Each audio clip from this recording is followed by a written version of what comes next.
نحمده ونصلي على رسوله الكريم أما بعد فأعوذ بالله من الشيطان الرجيم بسم الله الرحمن الرحيم الذين يؤمنون بالغيب ويقيمون الصلاة ومما رزقناهم ينفقون صدق اللہ العظیم۔ آج ہمارا سبق نمبر 9 انشاءاللہ شروع ہو رہا ہے۔ سب سے پہلے اس آیت کا ترجمہ سماعت فرما لیجئے۔ الذین یؤمنون بالغیب، متقی وہ لوگ ہوتے ہیں جو ایمان لاتے ہیں ان چیزوں پر جس کو دیکھا نہیں، یعنی جو ایمان لاتے ہیں بن دیکھے۔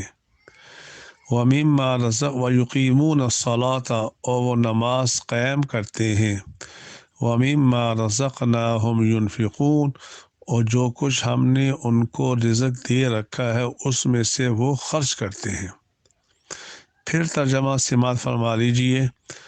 الذین یؤمنون، متقی وہ لوگ ہیں جو ایمان لاتے ہیں بالغیب، بن دیکھے۔ وَيُقِيمُونَ الصَّلَاةَ، اور وہ قائم کرتے ہیں نماز۔ وَمِمَّا رَزَقْنَا، اور جو چیز ہم نے ان کو رزق دے رکھا ہے اس میں سے وہ خرچ کرتے ہیں۔ اللہ رب العالمین نے اس آیت میں ایمان والوں کی، متقی کی چند صفات بیان فرمائی ہیں۔ پہلی متقی کی صفت یہ بیان کی ہے جو بن دیکھے ایمان لاتے ہیں۔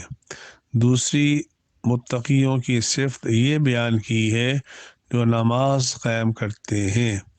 تیسری صفت متقیوں کی یہ بیان کی ہے جو ہم نے ان کو مال دے رکھا ہے اس میں سے وہ خرچ کرتے ہیں۔ علامہ قرطبی رحمہ اللہ تعالی نے لکھا ہے کہ یہ جو آیات ہیں الذین یؤمنون بالغیب ویقیمون الصلاۃ ومما رزقناہم ینفقون، اس سے تقریباً 26 کے قریب مسائل مستنبط ہوتے ہیں۔ 26 کے قریب۔ تو سب سے پہلی چیز الذین یؤمنون، ایمان کسے کہتے ہیں؟ ایمان کہتے ہیں جو رسول اکرم صلی اللہ علیہ وآلہ وسلم اللہ کی طرف سے احکامات لے کے آئے ہوں، اس پر یقین کرنے کا نام ایمان ہے۔ رسول اکرم صلی اللہ علیہ وآلہ وسلم جو اللہ کی طرف سے لائے ہوئے احکامات کو بیان کریں، اس کا نام ہے ایمان۔ اور یہ بھی مسئلہ بتاتا جاؤں کہ اعمال صالحہ ایمان کا جز نہیں ہے۔ اعمال صالحہ الگ چیز ہے، ایمان الگ چیز ہے۔ اگر کوئی شخص ایمان لے کے آ گیا لیکن اعمال صالحہ میں سستی ہو گئی تو ایک نہ ایک دن جنت میں ضرور جائے گا۔ دوسری یہ بات سمجھ لیجئے کہ ایمان کے لیے تمام چیزوں پر یقین رکھنا ضروری ہے، اور کفر کے لیے اگر ایمانیات میں سے کسی ایک چیز کا بھی انکار کر دیا اس سے آدمی کافر ہو جائے گا۔ تو الذین یؤمنون بالغیب، متقی وہ لوگ ہیں جو ایمان لاتے ہیں بالغیب، بن دیکھے۔ اسی لیے رسول اکرم صلی اللہ علیہ وآلہ وسلم نے صحابہ سے فرمایا تم میرے دوست ہو، بعد والے آنے والے میرے بھائی ہوں گے۔ وجہ اس کی ہے تم مجھے دیکھ کر ایمان لائے ہو، بن دیکھے ایمان لے کے آئیں گے۔ بالغیب سے کیا مراد ہے؟ حدیث جبرائیل میں آتا ہے رسول اکرم صلی اللہ علیہ وآلہ وسلم نے ارشاد فرمایا کہ ایمان بالغیب سے کیا مراد ہے؟ آمنت باللہ وملائکتہ وکتبہ ورسلہ والیوم الآخر والقدر خیرہ وشرہ من اللہ تعالی والبعث بعد الموت، ان چیزوں پر یقین کر لینا، یہ معنی ہے یؤمنون بالغیب۔ تو متقی وہ لوگ ہیں جو ایمان لاتے ہیں بالغیب، ویقیمون الصلاۃ، دوسرا کام کیا ہے، جو نماز کو قائم کرتے ہیں۔ معالم التنزیل میں لکھا ہے کہ یقیمون الصلاۃ کا مطلب یہ ہے یحافظون علیہا فی مواقیتها بحدودها وارکانها وہیئاتها۔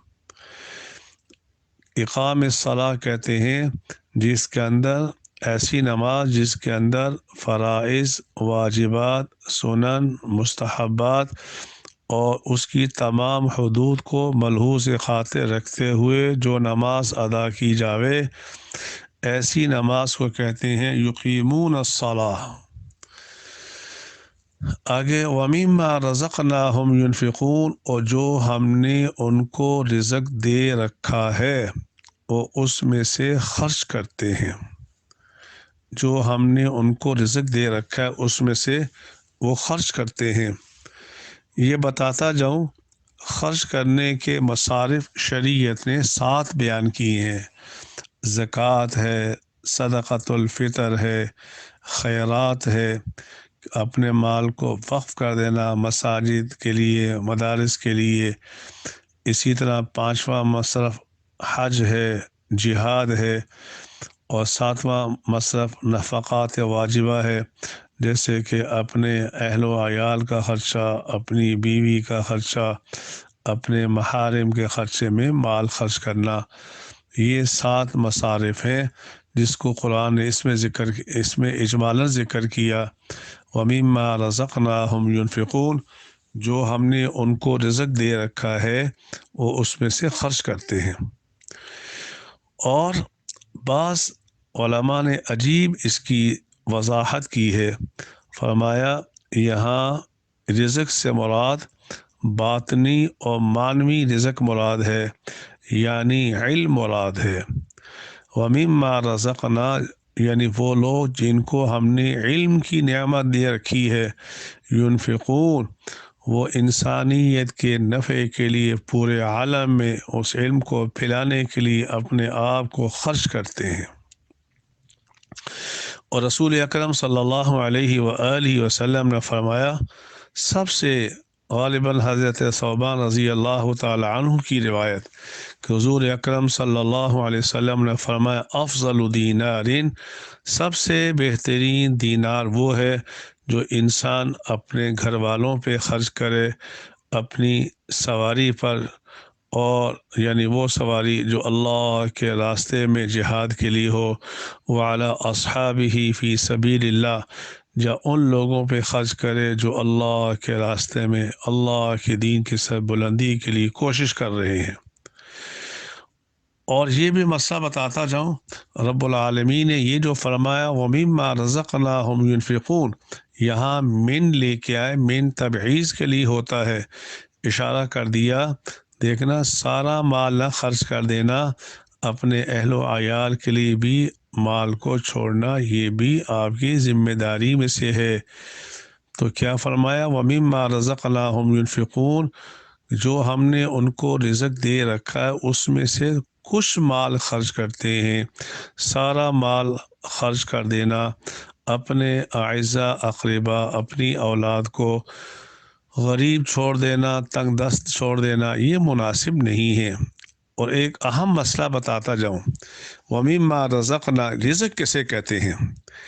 اہل سنت والجماعت کا یہ نظریہ ہے کہ رزق کی تعریف ما رزقہ اللہ الی الحیوان ينتفع به حلالا كان او حراما۔ اب یہ مسئلہ ہے کہ آیا حرام رزق ہے؟ یعنی اہل سنت والجماعت کا حرام بھی رزق ہے، اور دلیل اہل سنت کی بڑی قوی ہے۔ اگر حرام کو رزق نہ مانا جائے تو وہ انسان جس نے ساری زندگی حرام کھایا تو اللہ تو فرماتے ہیں وما من دابۃ فی الارض الا علی اللہ رزقها، وما من دابۃ فی الارض الا علی اللہ رزقها، کہ جتنے بھی زمین پہ چلنے والے چوپائے ہیں ان کا رزق اللہ کے ذمے ہے۔ اگر حرام کو رزق نہ مانا جائے تو اس سے لازم آئے گا ایک ایسا بھی زمین میں چلنے والا حیوان ہے جس کو اللہ نے رزق نہیں دیا، اور اس آیت کا جھوٹا ہونا لازم آئے گا۔ اس سے کہیں یہ نہ سمجھ لینا کہ حرام کی کوشش کرنی چاہیے، حرام سے بچنا فرض ہے۔ اللہ رب العالمین ان باتوں پہ مجھے بھی آپ کو بھی عمل کرنے کی توفیق عطا فرمائے۔ وآخر دعوانا الحمد للہ رب العالمین۔